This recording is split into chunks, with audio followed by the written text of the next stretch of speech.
अस्सलामुअलैकुम। Straight talk में खुश आमदीद। आपके साथ मैं हूं आयशा बख्श। शहबाज शरीफ की मौजूदा हुकूमत को बहुत से सियासी, माशी और आइनी बहरान विरसे में मिले। इस माइनॉरिटी हुकूमत के बारे में अमूमी तासुर यही था कि हुकूमत वन पेज का भरपूर फ़ायदा उठाते हुए एमरजेंसी बुनियादों पर माशी हालात की बेहतरी के लिए इक़दामात उठाएगी। शहबाज शरीफ का शुमार कई एतबार से मुल्क के कमज़ोर वज़राए आज़मों में होता है। एक तो हुकूमत के पास अक्सरियत नहीं, नून लीग को जितनी कामयाबी मिली उसमें शहबाज से ज़्यादा नवाज शरीफ के सियासी असर और रसूख का दखल था। और सबसे बढ़कर 8 फरवरी के इंतखाबात की शफाफियत पर अपोजिशन ही नहीं बल्कि गैर जानिबदार हल्कों की जानिब से भी बड़े सवाल उठाए गए। शहबाज हुकूमत IMF से प्रोग्राम लेने में कामयाब तो हो गई, मगर इसकी कीमत आवाम को रिकॉर्ड तोड़ महंगाई और भारी टैक्सेस से अदा करना पड़ रही है और इससे हुकूमत की गैर मकबूलियत में मजीद इजाफा ही हो रहा है। ऐसे मारूजी हालात में हुकूमत ने मुल्क की सबसे बड़ी जमात पर पाबंदी लगाने का फैसला कर लिया। मुल्क के साबिक सदर, वजीर आजम और डिप्टी स्पीकर के खिलाफ आर्टिकल 6 के तहत कार्रवाई करने का ऐलान कर दिया। इसके साथ ऐसे अदालती फैसलों के खिलाफ खुलकर बयानबाजी शुरू कर दी जो नून लीग की सियासी सोच से मुताबिकत नहीं रखते थे। इन हालात में खुद हुकूमती वज़रा ये दावा कर रहे हैं कि मुल्क में जल्द या बदेर आइनी बहरान आने वाला है। पाकिस्तान में आइनी बहरान के दावे अपोजिशन तो करती आई है, मगर अहम हुकूमती वज़रा की जानिब से आइनी मेल्ट डाउन की बातें करने के ही बायस अब ऐसे सवालात उठाए जा रहे हैं कि क्या मखसूस हालात का जवाज़ घड़कर मुल्क में एमरजेंसी लगाने की तैयारियां की जा रही हैं। एमरजेंसी से मुताल्लिक़ आइन का बाब नंबर 10 और इसकी शिक नंबर 232 से 237 तक बिल्कुल वाज़ेह है। आइन का आर्टिकल 232 दो सूरतों में एमरजेंसी लगाने के हवाले से है। पहली सूरत जंग या बैरूनी जारहियत और दूसरी सूरत ऐसा दाखिली खलफशार जिस पर काबू पाना सूबे की अहलियत से बाहर हो। सदर मुमलिकत भी एमरजेंसी का नफाज कर सकते हैं, लेकिन उस सूरत में एमरजेंसी के मामले को पार्लियामान के दोनों ऐवानों के सामने पेश किया जाएगा, जहां से 10 रोज के अंदर इसकी मंजूरी लेना जरूरी होगा। आर्टिकल 233 के मुताबिक सदर कुछ बुनियादी हुकूक मुअत्तल भी कर सकता है, जबकि आर्टिकल 234 सूबे में आइनी मशीनरी की नाकामी की सूरत में एमरजेंसी लगाने के इख्तियार के हवाले से है। आइन का आर्टिकल 237 माली एमरजेंसी से मुताल्लिक है। 2007 में उस वक्त के सदर मुमलिकत जनरल मुशर्रफ ने मुल्क में आखिरी बार एमरजेंसी नाफिज की। 3 नवंबर 2007 को आर्टिकल 232 के तहत एमरजेंसी लगाई गई। इस एमरजेंसी में 3 नवंबर से 15 दिसंबर 2007 तक 42 दिन आइन मुअत्तल रहा और चीफ जस्टिस इफ्तिकार चौधरी समेत कई जजेस को हिरासत में ले लिया गया। ऐसे में बड़ा सवाल यही है कि क्या पहले से ही सियासी अदम इस्तेहकाम की शिकार हुकूमत मुल्क में एमरजेंसी लगाने की मुतहम्मिल हो सकती है, और अगर नहीं तो फिर हुकूमत के पास मौजूदा सियासी और आइनी बहरान से निकलने के लिए ऑप्शंस क्या हैं। पैनल में हमारे साथ हैं हसन निसार, अबसार आलम, शहजाद चौधरी और जैगम खान। प्रोग्राम का सवाल आप सभी के लिए। हाइब्रिड निज़ाम, कमज़ोर सियासी हुकूमत, आइनी मेल्ट डाउन की खबरें, सियासी और आइनी बहरान से निकलने के लिए शहबाज हुकूमत के पास ऑप्शंस क्या हैं? अबसार साहिब, आप इस्लामाबाद में बैठे हैं, हुकूमत क्या क्या ऑप्शंस लेने की मुतहम्मिल हो सकती है और क्या कुछ सोच रही है? देखिए, आपने बड़ा एक लंबा तजिया दिया है और मेरा ख्याल है कि ये बातें वैलिड थी कुछ दिन पहले तक। अब भी शायद सिचुएशन बदल रही है और हुकूमत के पास ऑप्शंस क्या है मैं ये बताता हूँ उस पर। लेकिन ये जो इमरजेंसी और कॉन्स्टिट्यूशनल मेल्ट डाउन है ये मेरा ख्याल पीछे रह गया। अब हुकूमत को करना क्या चाहिए और हुकूमत क्या करेगी, ये दो मुख्तलिफ बातें हैं। करना हुकूमत को ये चाहिए कि स्मार्ट प्ले करे। वो स्मार्ट प्ले कर सकती है कि नहीं कर सकती ये मुझे नहीं पता, लेकिन मामलात हैं लीगल। इस वक्त आपको पता है लड़ाई किन के दरमियान में है असल, और अदलिया जो कुछ कर रही है उसको काउंटर करने के लिए भी कानूनी ही चालें चली जाएंगी तो बात बनेगी। और शायद हुकूमत उस तरफ चल पड़ी है कि कानूनी चालें चलेंगी और ये जो फैसला आया है इसको लटकाया जाएगा। तो जब फैसला इम्प्लीमेंट ही नहीं होगा तो कौन सी इमरजेंसी और कौन सा मार्शल लॉ। और दूसरी बात यह है कि बाहर लाना चाह रहे हैं खान को PTI, वो शायद अभी उनको इसमें कामयाबी ना मिल सके। आपके सवाल में लेकिन जो था ना कि हाइब्रिड निज़ाम और कमज़ोर हुकूमत, देखिए जब आप हाइब्रिड निज़ाम कह देते हैं ना तो फिर कमज़ोर हुकूमत कहने की ज़रूरत नहीं है, रैंडम है ये। क्योंकि हाइब्रिड निज़ाम हमेशा कमज़ोर होगा जहाँ भी होगा। कभी एक गाड़ी के 2 ड्राइवर नहीं होते, कोई दुनिया की ऐसी टेक्नोलॉजी नहीं है। पायलट भी 2 होते हैं ना, तो एक को पायलट होता है, चार्ज मेन पायलट के हाथ में, कैप्टन के हाथ में होता है।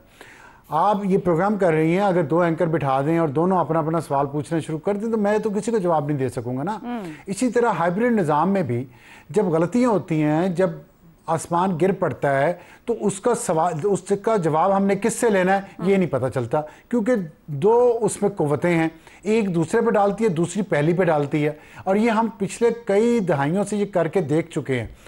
तीसरी बात ये है कि क्या हम कोई अनोखे पैदा हुए हैं इस दुनिया में कि दुनिया में ऐसी कोई मिसाल नहीं है, रीजन में ऐसी कोई मिसाल नहीं है कि जो उस मुल्क ने तरक्की की हो जहां पे पहले ही ताकत के 3 सतून हैं, पार्लियामेंट, अदलिया और एग्जेक्टिव, और फिर एग्जेक्टिव में मजीद हम खिचड़ी बना के हाइब्रिड निज़ाम ले आते हैं।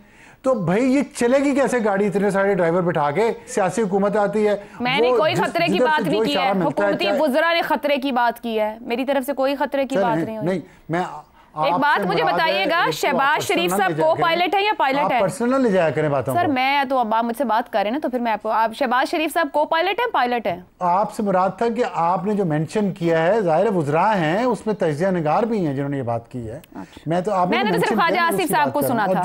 शहबाज जी मैंने भी उनको सुना है और मैंने नजम सेठी साहब को भी सुना है। तो इसलिए मैं कह रहा हूँ कि वो थोड़ा सा लेट हो गए हैं अब सारे तजियों में। और जो आपने बात की शहबाज साहब, देखें आपने पूछा सवाल कि वो पायलट हैं कि को पायलट, वो पायलट की सीट पे बैठने की कोशिश कर रहे हैं। तो को पायलट कौन है? को पायलट भी नहीं है सर, ये अब आप बहुत अच्छा नहीं कर रहे। अब आप ये नहीं, मैं इस पे एहतजाज करूंगी, आप अवाम के इंसल्ट कर रहे हैं इस बात के साथ। नहीं इंसल्ट नहीं, मैं हकीकत बयान करूँ। मैं आखिरी इंसान हूँगा इस मुल्क का जो अवाम की या उसके मैंडेट की या उसके हुकूक की मुखालफत करेगा। इंसल्ट, आपने इंसल्ट बहुत सख्त लफ्ज़ बोला, आपको ये बोलना नहीं चाहिए था। तो फिर शहबाज साहब को जाना चाहिए ना सर। फिर आप, हम खुद ये बात करते हैं, जब आप बैठते हैं तो एक मैंडेट के साथ बैठते हैं। अगर वो मैंडेट ही चले, मैं अपना लफ्ज़ वापस ले लेती हूँ, मैं अपना लफ्ज़ वापस ले लेती हूँ, तो फिर ऐसा वज़ीर आज़म नहीं होना चाहिए अगर वो अपनी जिम्मेदारी नहीं समझता और अपना हल्फ नहीं समझता। ठीक नहीं होना चाहिए, मैं मानता हूँ ये, मुझे एम्बैरेसमेंट फील होती है। हसन निसार साहब, ये मैं पूछना चाह रही थी कि वो क्या स्मार्ट प्ले करेंगे? अब सार साहब ने कहा उन्हें करना स्मार्ट प्ले चाहिए, मगर क्या करेंगे? बार इन्होंने जहां बात खत्म की, मेरा वो सवाल इनवैलिड हो गया। अब आप ये बताइएगा कि जितना इस वक्त एक सियासी अदम इस्तेहकाम है, कानूनी और आईनी तौर पर जो बहरान है, शहबाज हुकूमत के पास कोई ऑप्शंस मौजूद हैं या उन्हें सिर्फ कंडक्ट और बिहेव ही करना है?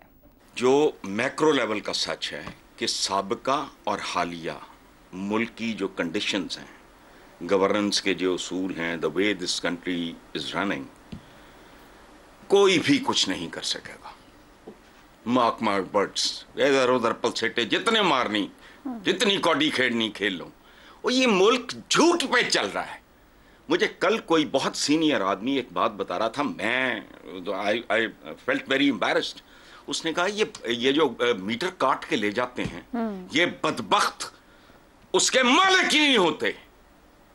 ये मीटर काट के ले जा सकते ही नहीं, meter is not their property. मैंने कहा यार मेरी जिंदगी में इतने घर में मुझे कभी इस बात का एहसास नहीं हुआ था। उसने कहा जी यू पे for it, it's your property. झूठ पे चल रहा है सारा कारोबार। धुतकार देते हैं दफ्तरों से लोगों को। 2 किस्सें करवाने के लिए जो IPPs के पास गिरवी पड़ी है पूरी कौम, उसके जिम्मेदार नहीं मिलते। How difficult it is. इस निजाम में कुछ भी नहीं होना।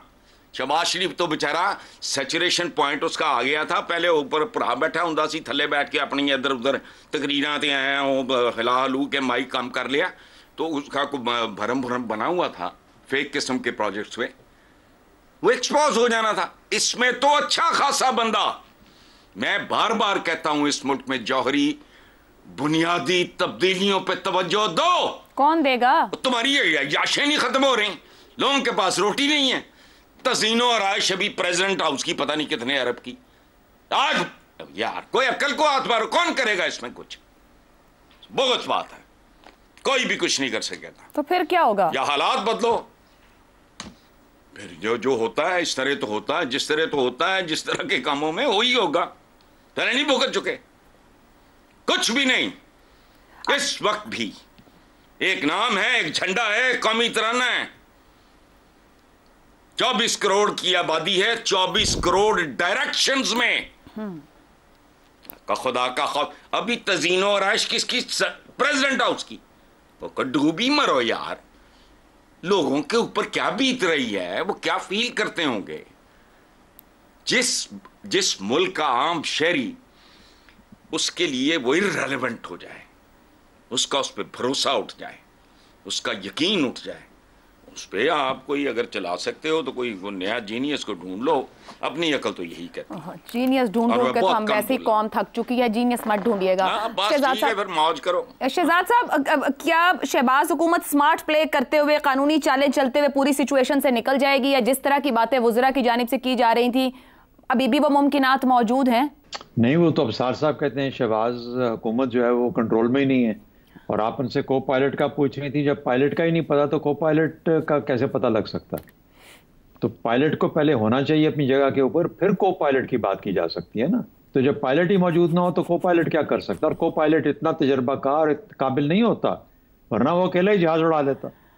इसीलिए तो इतनी सवारियां जो हैं उनके उसके सिर पर नहीं डाली जा सकती जिस तरीके से कि हम पायलट की मौजूदगी में किसी सवारियों को उसके हवाले करते हैं। बहरहाल देखिए, हाइब्रिड निज़ाम है या नहीं है ये वाकफान हाल। अबसार साहब कहते हैं है, इस्लामाबाद में बैठे हैं, ज़्यादा बेहतर जानते हैं। होगा, शायद होगा, और अगर है तो क्यों है, इसकी क्या वजह है कि हाइब्रिड निज़ाम है? उसका जवाब आपने आगे दे दिया कि कमज़ोर सियासी हुकूमतें। अगर कमज़ोर सियासी हुकूमत है तो क्यों कमज़ोर सियासी हुकूमत है? एक कोलिशन है, कोलिशन हमेशा कमज़ोर होती है, और कमज़ोर, और फिर एक ले और दे की बुनियाद पे हुकूमत कायम की हुई है। कारोबारी हुकूमत है, ये कारोबार के तौर पे सामने आई है, तो इस कमज़ोरी होगी। अगर आप ट्रांजैक्शनल गवर्नमेंट रखेंगे जिसमें सौदाबाजी की गई होगी तो फिर एक कमज़ोरी हुकूमत होगी। अब ये देखिए, एक मुझे मौका है, एक इजाज़त दीजिए आपके अगले सवाल से एक मुस्तार लेने की, उधार लेने के लिए एक टर्म जिसमें आपने कहा कि सियासी माफिया का लफ्ज़ यूज़ किया गया। देखिए, ये एक बहुत ख़तरनाक चीज़ है और ये सियासतदानों के लिए कुछ समझने की ज़रूरत है। जहां पर एक पार्टी से हट के अब हम सियासी माफिया की बात करते हैं, तो इसका मतलब है कि ये एक एंटायर पॉलिटिकल स्ट्रक्चर है जो कि मुकम्मल तौर पर कॉम्प्रोमाइज हो चुका हुआ है, जो कि नेगोशिएटेड और ट्रांजैक्शनल है, जो कि एक हाइब्रिड जिसको एक को पायलट की जरूरत है। वो पायलट भी मौजूद नहीं है तो सही नाम में, लेकिन है असल में नहीं है। फिर कहते हैं आप आईनी मेल्टडाउन हो रहा है। कैसे हो रहा है? जब आपके अहकामात आते हैं, कानून है, आइन है, उसके ऊपर अमल ना हो। अमल है तो सही, हर चंद कहें कि है, नहीं है। गालिब ने मिसरा कहा था। तो इसका मतलब यह है कि वो आप है आइन, लेकिन उस पर अमल नहीं होता। क्यों अमल नहीं होता? क्योंकि अमल करने वाले, कराने वाले और जिन्होंने उसके ऊपर फैसले करने हैं उसके ऊपर कोई अमल नहीं होता। दो हैं मुहाफिज आइन के। आइनी मेल्टडाउन की बात कर रहा हूं, और बिल्कुल सही बात किया है। हम असल में अब आइनी मेल्टडाउन में एंटर कर चुके हैं। दो हैं उसके मुहाफिज आइन के, एक पार्लियामेंट और एक सुप्रीम कोर्ट। सुप्रीम कोर्ट फैसला देती है, यहां कोई सुनने को तैयार नहीं है, उसकी नफी की जाती है, कहा जाता है हम नहीं इसको मानेंगे। पार्लियामेंट का जो हाल है वो हमारे सामने है, उसको पता भी है कि आइन के अंदर क्या है और उसकी जिम्मेदारियां क्या। शहबाज हुकूमत कर सकती है। अगर अगले सवाल का जो आपका जो अगला सवाल है उसमें से सियासी माफिया का लफ्ज लेके शहबाज हुकूमत आज अपने आप को सामने रख के शीशे में बैठ जाए कि क्या हम सियासी माफिया हैं, और उसकी वजह क्या है? उसकी वजह यह है कि आप एज ए पॉलिटिकल क्या एस्टैब्लिशमेंट, पॉलिटिकल एंटिटी, आप वो मामलात नहीं कर पा रहे जो कि रियासत को और अवाम को आगे लेके चलने हैं। ये रियासत और अवाम का मामला है। रियासत की जिम्मेदारी भी आपकी है, अवाम की जिम्मेदारी भी आपकी है। और अगर आप ये काम नहीं कर पा रहे तो करना क्या चाहिए? सबसे पहले तो अपने अंदर झांकिए और कहिए कि मैं किस नीयत और किस नजरिए के साथ इस वक्त कुर्सी पे बैठा हूं। क्या हुकूमत साजी ये होती है? हुकूमत के ये काम होते हैं जो मैं कर रहा हूं? मैं अपने मुखालिफों को खत्म कर रहा हूं। सियासी तौर पर मुखालिफों से लड़ना दूसरी बात है, मुखालिफों को मुकम्मल तौर पर नफी कर देना, उनको सफा हस्ती से मिटा देना, ये सियासत नहीं होती। तो वहां पे पहला फेलियर उधर है। इनको मिलके आपस में बैठ के अगले दिन बात कर रहे थे ना कि एक नए सोशल कॉम्पैक्ट की जरूरत है, कॉन्ट्रैक्ट की जरूरत है। नहीं, पॉलिटिकल कॉन्ट्रैक्ट की जरूरत है, पॉलिटिकल कॉम्पैक्ट की जरूरत है। कॉन्ट्रैक्ट से ज्यादा कॉम्पैक्ट की जरूरत। ये सब आपस में मिलें, बैठ के देखें कि हमने अब तक क्या क्या सियासी तौर पर किस किस से क्या क्या फवायद लिए हैं, चाहे वो अदालतें थी, चाहे कोई एस्टैब्लिशमेंट थी, चाहे कोई और था। हमें उससे 2 कदम पीछे हटना है। हमें ये जो 2-3 साल का अरसा है, चले कोई बात नहीं, एक निजाम है ना, मान लें इस निजाम को, कहें हाँ यही निजाम है, कोई ना कोई, वरना ये नहीं होगा तो कोई और आ जाएगा निजाम। उस निजाम से बेहतर है कि सियासी माफिया ही एक निजाम की शक्ल में बैठा हो, और वो उसके बाद आगे बन के उसको कबूल करें 2-3 साल के लिए, फिर उसके बाद नए इलेक्शन में जल्दी जाएं और सही इलेक्शन शफाफ कराएं। यही एक रास्ता है। वरना ये इमरजेंसी से काम कभी खराब होते हैं, ठीक कभी नहीं होते हैं। ज़ैगम साहब, क्या शहबाज हुकूमत से तवक्को की जा सकती है कि मौजूदा बहरान से निकलने के लिए पार्लियामान को फोकस कर लें, पार्लियामान में इन तमाम मसाइल को ले जाएं, चाहे वो सियासी तौर पर अदम इस्तेहकाम है या आईनी बहरान है, और हल पार्लियामान से निकाल लें? अब मैं क्या कहूँ कि आप किससे क्या मांग रही हैं और क्या तवक्को रख रही हैं, मुझे तो ऐसी तवक्को नहीं है। बहरान की बात हुई, शहबाज शरीफ साहब ने अपने छोड़े हुए बहरान को खुद दोबारा अपने हाथ में लिया है। ये वो बहरान है जो वो खुद बड़ी हद तक पैदा करके गए थे और ये खुद उनके अपने गले पड़ा। आपको 2017-2018 का साल याद होगा जब $19 बिलियन का करंट अकाउंट डेफिसिट था और उस वक्त से माशी बहरान शुरू हुआ था। देखिए, मैं थोड़ा सा आपका जो सवाल था उसमें यहाँ इजाफा करना चाह रहा हूँ। ये बहरान सिर्फ सियासी और आईनी नहीं है, पाकिस्तान का दोनों से बड़ा माशी बहरान भी है। और जो माशी बहरान है वो पॉलिटिकल इकोनॉमी का बहरान, वो सियासी बहरान से जुड़ा हुआ बहरान है। और असल बहरान, इन सब बहरानों को अगर आप मिला लें तो जो असल बहरान है वो बहरान है पाकिस्तानी अवाम और पाकिस्तानी अलीट के दरमियान में जो इस वक्त फर्क आ गया है। ये असल मेल्टडाउन है जिसको ये देखने को तैयार नहीं है। असल मेल्टडाउन ये है कि गवर्नेंस का भी क्राइसिस है, हुकूमत की साख खत्म हो चुकी है और ये एलिटिस्ट इकोनॉमी अब सस्टेन नहीं कर सकती। वजीर आजम साहब एक बात समझ लें कि वो पॉपुलर नहीं है, उनकी हुकूमत की साख नहीं है, लेजिटिमेसी के बगैर वो काम नहीं कर सकते जो डिक्टेटर करते हैं। हसीना वाजिद ने साल हा साल 6 से 8% तक मुसलसल डेवलपमेंट डिलीवर की। गरीब तरीन मुल्क को उसने एक एशियन टाइगर बना के रख दिया। डिक्टेटरशिप तो उसकी भी नहीं चल सकी, वो भी उल्टी पड़ गई।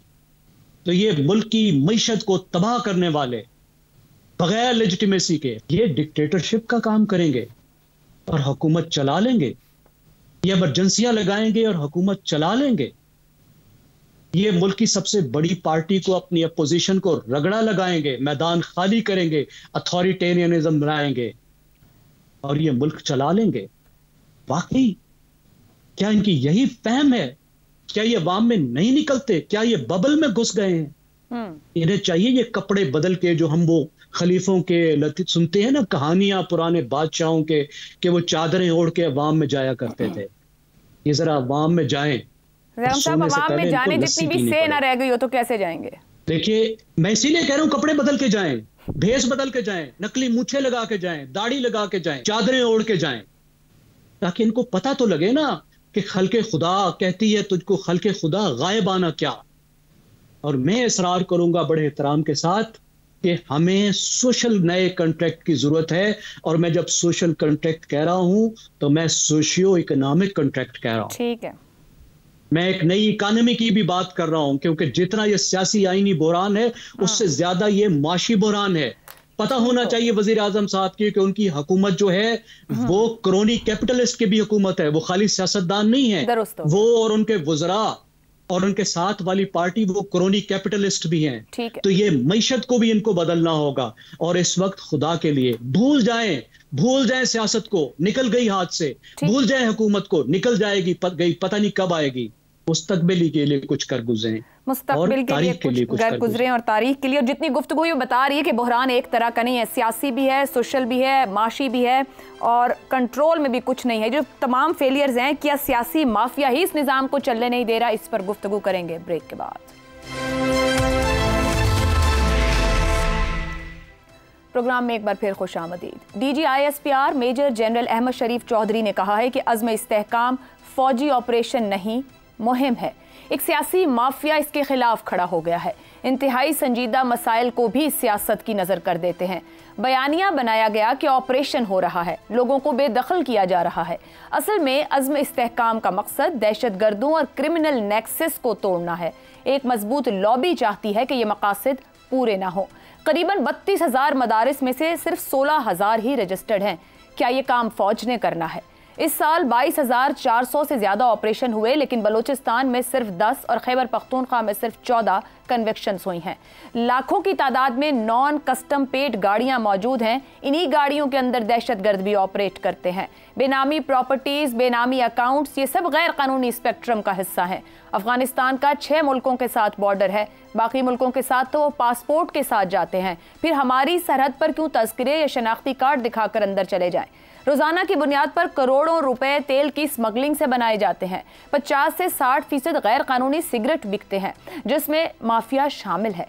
उनके पास अरबों रुपए की रकम जाती है और ये पैसे को डॉलर में बाहर ले जाते हैं और इसका थोड़ा सा पैसा मीडिया, सोशल मीडिया में भी लगा दिया जाता है ताकि अज़्म इस्तेहकाम के खिलाफ बोलें और बताएं कि ये मुतनाज़ है।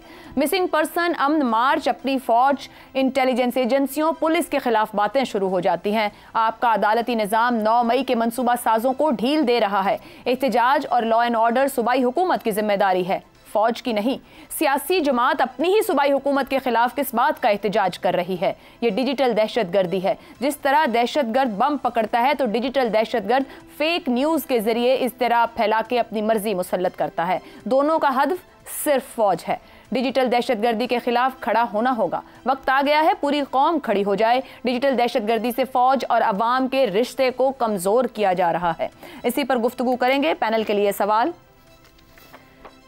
सियासी माफिया अज़्म इस्तेहकाम के खिलाफ है, DGISPR कौमी सलामती की राह में रुकावट कौन? हसन निसार साहब, कौमी वहदत की बात करें, कौमी सलामती की बात करें, DGISPR की जानिब से आज करीबन निज़ाम के हर हिस्से पे सवाल किया गया कि अपनी अपनी जिम्मेदारी अदा नहीं की जा रही है। कौन रुकावट है इस पूरे मामले में? अच्छा, हमारे टाइम के प्रोग्राम्स में तो वो टाइम का भी ये बड़ी लंबी बात है। देखो, बात सुनो जी। ये पहले तो कौम बताओ कहाँ है? तो माफ करना, मैं बहुत तल्ख बुनियादी बातें करने वाला आदमी हूँ। Where is the nation? कौमी कौमी कौमी केड़ा कौमी? जहां अदालती और इक्तसादी इंसाफ ना हो वहां कौमें नहीं बनती।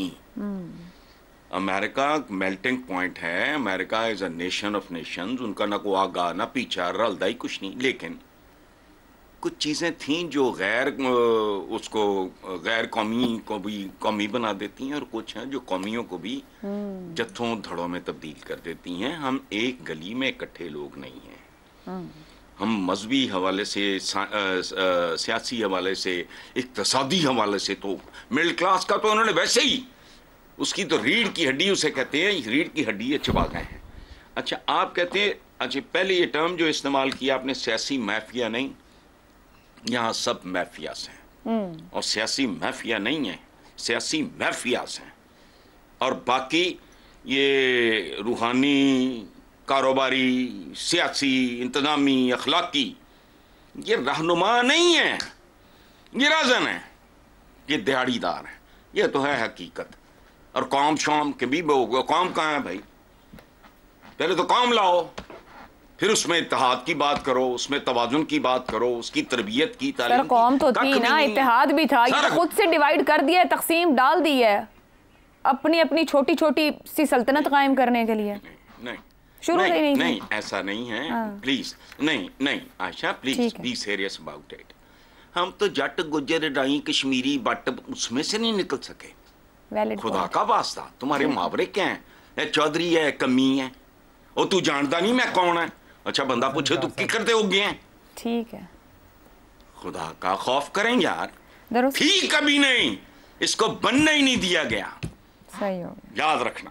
ठीक है जी। हाँ शहजाद साहब, आज की प्रेस कॉन्फ्रेंस में कहा गया कि मुल्क में स्मगलिंग, काला धन, सॉफ्ट बॉर्डर, गैर कानूनी कारें, असलहा, दहशतगर्दी, ये तमाम चीज़ों के ऊपर बात की गई। ये कैसे ठीक होनी है? 34 साल की बराह रास्त हुक्मरानी, सालों का हाइब्रिड निज़ाम, आला तरीन इदारा भी मसाइल हल नहीं कर सका। जहाँ ताकत और इख्तियार सब कुछ जिसके बारे में बात की जाती है कि वहाँ पर है, इरादा बांध लिया जाए तो मुमकिन है। हम नाकाम क्यों हैं इस तमाम में? देखिए, इसमें जो चंद चीज़ें, मेरे ख्याल में हमें इस सवाल को बहुत सीरियसली लेने की ज़रूरत है। और क्योंकि अब तो ये कौमी बका का मसला है, तो इसके लिए तो मेरे ख्याल में कोई आगे पीछे सियासत इसके ऊपर की नहीं जा सकती, ना अपने जवाबात में। असल में अपने अंदर झांक के बात करने वाली बात है। पहली बात यह है कि क्या कुछ चीज़ें इस्टेब्लिश कर लेनी चाहिए। क्या जुर्म और दहशतगर्दी का नेक्सस इस वक्त बन चुका है? क्या उसको जुर्म यानी मुजरिम और दहशतगर्द एक हो चुके हैं, उनके थ्रू मिलके ये काम कर रहे हैं। मेरा ख्याल है कि हमारा एक जो जिसे कहते हैं ना कॉमन अंडरस्टैंडिंग ये है कि हाँ वाकई में ऐसी सिचुएशन है कि दहशतगर्द तो दहशतगर्द, अब वो जो मुजरिम हैं और जो जुर्म के जो मुख्तलिफ किस्म के जो ग्रोह हैं वो मिलके उनके साथ एक दहशतगर्दी की फजा कायम करने में कामयाब हो चुके हैं। जुर्म और दहशतगर्दी मिल चुकी है। क्या जुर्म और सियासत भी मिल चुके हैं?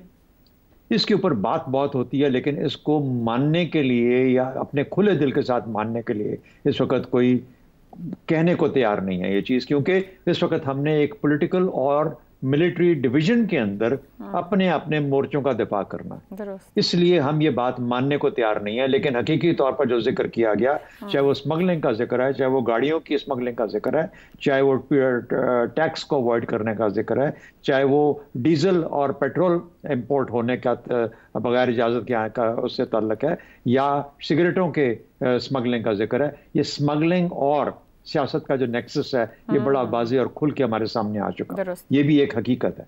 अच्छा, और तीसरी जो चीज़ है वो क्या जुर्म, यानी जुर्म से मीन क्राइम और इंतजामिया, क्या ये भी मिल चुके हैं आपस में? इसके ऊपर भी बहुत सारी बात हो चुकी है और बड़ी हद तक इसके ऊपर सवालात उठते हैं। जो हमारा इमिग्रेशन है, जो हमारा कस्टम का निज़ाम है, जो हमारा लॉ इन्फोर्समेंट है, उससे आगे मैं नहीं जाता। लेकिन ये तमाम चीज़ें जो हैं ये सारी की सारी मिलके, तो अगर ये चीज़ें सब हकायक में और हकीकत में तब्दील हो चुकी हैं, तो फिर ये जितनी शिकायतें चाहे आज DGISPR ने की हैं या जो प्रोग्रामों के अंदर बैठ के होती हैं, ये सब की सब जायज़ है।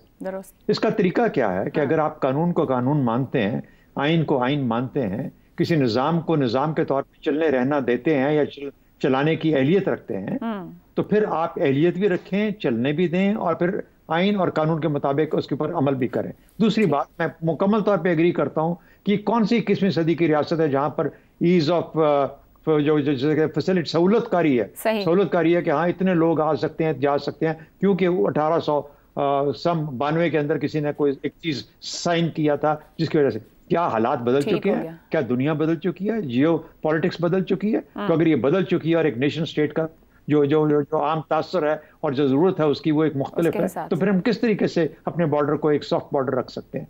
मेरे ख्याल में तमाम के तमाम एलिमेंट्स के ऊपर कौम के तौर पे हमें जांच के और समझ के उसके ऊपर चलने की जरूरत है। हो सकता है कि कर सकते हैं, लेकिन करने की नीयत नहीं है और करने की अहलियत भी नहीं रखते, और अगर अहलियत रखते हैं तो उसको करना नहीं चाहते। तो मेरा ख्याल है कि अपने अपने मन में इसका हर एक के पास जवाब है, लेकिन है हकीकत, और इस हकीकत को तस्लीम करना सबसे अहम चीज़ है इन हालात के अंदर। ठीक हो गया जी, एक ब्रेक लेते हैं। ब्रेक के बाद अब्सार साहब और ज़ैगम साहब की राय आपके सामने रहेगी। प्रोग्राम के आखिरी हिस्से में एक बार फिर खुशामदीद। ज़ैगम साहब, आज की DGISPR की प्रेस कॉन्फ्रेंस ने मुल्क के अदालती, दाखिली, कानूनी, हुकूमती तमाम ही मामलात पर अहम सवालात खड़े कर दिए हैं। बड़ा मुखातिब सियासी अशराफिया थी या सिर्फ एक आध सियासी जमात, जब वो सियासी माफिया बार बार कह रहे हैं? मुझे मालूम नहीं, क्योंकि जाहिर है उनके शिकवे जो हैं वो सियासी जमातों से हैं, सिविलियन साइड से हैं। लेकिन सिविलियन साइड जो है, जो सियासी हुकूमतें हैं, वो भी इंडिपेंडेंट एक्टर्स तो नहीं है। और जिस दौर की वो बात कर रहे हैं उसमें परवेज मुशर्रफ का दौर भी तो शामिल है ना। ये जो वॉर ऑन टेरर का दौर है, उसके बहुत से साल परवेज मुशर्रफ के दौर में गुजरे हैं जब खुली इमदाद मिल रही थी। तो परवेज मुशर्रफ के दौर में पुलिस पर कितना खर्च किया गया, सिविलियन अदारों को कितना मजबूत किया गया, नैरेटिव बिल्डिंग के लिए कितना काम किया गया। आखिरकार जो आकर आपने एक्शन, नेशनल एक्शन प्लान बनाया, वो तो साल बाद सिविलियन हुकूमतों नहीं बनाया ना, और सिविलियन हुकूमतों ने इत्तफाक किया, वसाइल भी दिए, जंग भी लड़ी। क्या आप ANP से भी शिकायत करेंगे जिसकी पूरी लीडरशिप तालिबान ने शहीद कर दी? क्या आप पीपल्स पार्टी से भी शिकायत करेंगे जिसकी लीडर, जिसकी कायद वो तालिबान के खिलाफ स्टैंड लेने की वजह से उड़ा दी गई, शहीद कर दी गई? मेरा नहीं ख्याल कि आप ये शिकायत जो है वो तमाम सियासतदानों से इन जनरल कर सकते हैं कि ये सियासतदान जो है कसूरवार है। कसूर पाकिस्तान की पूरी अशराफिया ने किया है। जिसके पास भी ताकत थी वो ठीक तरीके से इस मामलात को निपटने में नाकाम रहे। तो ये सब मसाइल जो वो बात कर रहे थे बिल्कुल ठीक है, लेकिन ये इस मसाइल में सब लोग कसूरवार हैं और सबको मिलकर जिम्मेदारी लेनी होगी। आज उन्होंने जो बहुत, मेरे ख्याल में आज का जो टेक अवे था, जो मैसेज था, वो टेररिज्म का और जो इलीगल इकोनॉमी का लिंक है, खुदा के वास्ते इसको तोड़िए। ये सॉफ्ट बॉर्डर नहीं है, सॉफ्ट बॉर्डर बहाना है। ये गोल्ड माइंस हैं, ये गोल्ड माइंस हैं पाकिस्तान की अशराफिया के तीनों हिस्सों के लिए। ठीक हो, कारोबारी लोग अपना खाम माल, अपना माल अफगान ट्रांजिट ट्रेड के नाम पे मनाते हैं। सियासी जमातें जो हैं उनके एटीएम्स यहां से कमाते हैं, और अफसरान जो हैं वो बराह रास्त कमाते हैं। इस इलीगल इकोनॉमी को ही बदल दें तो बहुत से मसले तब्दील हो जाएंगे और मिल बैठकर आगे चलने का रास्ता बनाए। दुरुस्त हो गया। अब सार साहब, क्या अदालती, आईनी, माशी, कानूनी के बाद कौमी सलामती पर भी हम डिवाइड हो गए? क्या सियासी पोलराइजेशन मुल्क के संजीदा मामलात को तकसीम कर रही है? उमर अयूब साहब जवाब दे रहे हैं कि हुकूमती नाअहली के खिलाफ ये फर्द जुर्म है। वहां से जो कुछ दिखाया और बताया वो किसी और को सियासी माफिया कह रहे हैं। वे फॉरवर्ड दिखता है इस सब में? वे फॉरवर्ड दिखता तो नहीं है, क्योंकि जो नीयतें हैं, जो जितनी नाअहलियत है हर जगह, आपने हाइब्रिड निज़ाम की हमने पहले भी बात की है, तो उसमें सिर्फ सियासी माफिया कह के आगे बढ़ जाना ये इंसाफ नहीं है। देखें, जहाँ तक बातें हैं, बहुत अहम बातें आज प्रेस कॉन्फ्रेंस में की हैं DGISPR ने। उन्होंने जो कहा है कि डेरा इस्माइल ख़ान में दहशतगर्दी और फ़ौजियों की शहादत पर और वहाँ जो हमले हो रहे हैं मुसलसल, उस पर क्यों अमन मार्च नहीं होता? और ख़ारजी फितना जो उन्होंने नूर मोहम्मद की बात की है, मैं इन बातों से एग्री करता हूँ, बिल्कुल दुरुस्त कहा उन्होंने। और सियासी जमात अपनी हुकूमत के ख़िलाफ़ मुजाहरे करवा रही है, ये बात भी दुरुस्त है। लेकिन क्या सिर्फ ये सियासी माफिया ये सब कुछ कर रहा है? सियासी माफिया का साथ किस किस ने दिया? अदलिया कहाँ थी? साइंसदान किधर हैं? सियासी माफिया इन दोनों के बगैर कैसे चल सकता है? और फिर मैं सोच रहा था, नेशनल एक्शन प्लान की बात हुई है। नेशनल एक्शन प्लान 2014 में बना, किसकी हुकूमत थी वहाँ KP में उस वक्त? किसने बनवाई थी? कौन सपोर्ट कर रहा था? कौन धरने करवा रहा था? जो नेशनल एक्शन प्लान के ख़िलाफ़ सबसे बड़ा काम हुआ वो धरने थे। किसने करवाए? अपनी मंजी के नीचे जब तक डांग नहीं फेरेंगे, जब तक उनकी तरक्कियाँ वापस नहीं करेंगे। तो ये आप सियासी माफिया कह लें, कुछ कह लें, लोगों को पता है कि भी हमारे पीछे जो है, हमें जिसने ट्रेंड किया ना उसको कुछ नहीं होगा, तो लोग नहीं मान रहे। ये लोगों की साइकी है कि जो मास्टरमाइंड है वो बैठे हुए हैं। अब देखिए, सियासी आपने माफिया की बात किया, मैं धरनों की बात किया। जैगम साहब ने पिछले सेगमेंट में जिक्र किया कि $19 बिलियन का करंट अकाउंट डेफिसिट था। अब सियासत और मईशत हमारी जुड़ी हुई है, दहशतगर्दी भी साथ, डिजिटल दहशतगर्दी भी साथ। लेकिन हम ये याद नहीं रखते कि 2016 में $3 बिलियन था करंट अकाउंट डेफिसिट। ठीक है। फिर 2017 में वो $12 बिलियन हुआ। क्यों? सही। ये क्या हुआ है? 2016 से 17 में क्या हुआ है? क्यों? सियासी बेयकीनी, सियासी अदम इस्तेहकाम, नेशनल एक्शन प्लान की खिलाफ वर्जी, डिजिटल दहशतगर्दी की बाकायदा ट्रेनिंग दी गई लोगों को। सही। तो $12 बिलियन पे हो गया। 18 पे जब तबाह हो गया सब कुछ, तो तब वो पहुंचा 19 बिलियन पे। ये सब चीज़ें जुड़ी हुई हैं। फिर ये स्मगलिंग ईरान के बॉर्डर से लेके ये डेरा इस्माइल खान तक, बन्नू तक, और फिर पंजाब में ये स्मगल्ड तेल पहुंचता कैसे है? सामान ये पहुंचता कैसे है? ठीक है, सड़कों से गुजरता है तो सड़कों की हिफाजत, बॉर्डर्स की हिफाजत कहाँ से हो रही है? कहाँ कमी है? ठीक है। ये सारा जो है ये एक बहुत बहुत बड़ी हिकमत अमली नहीं चाहिए, बहुत बड़ी नीयत की सफाई चाहिए और कमिटमेंट चाहिए इस धरती के साथ। कमिटमेंट दरकार है और बिल्कुल मुमकिन है। एलिटिस्ट कहा जाए या एलीट कैप्चर कहा जाए, आईन और कानून के मुताबिक वाज़े लाइंस ड्रॉ करके अगर मगर और तेरा बंदा मेरा बंदा से अगर हम निकल आए तो रास्ता निकल सकता है। आज के प्रोग्राम से इतना ही, इजाज़त दीजिए। अल्लाह हाफ़िज़।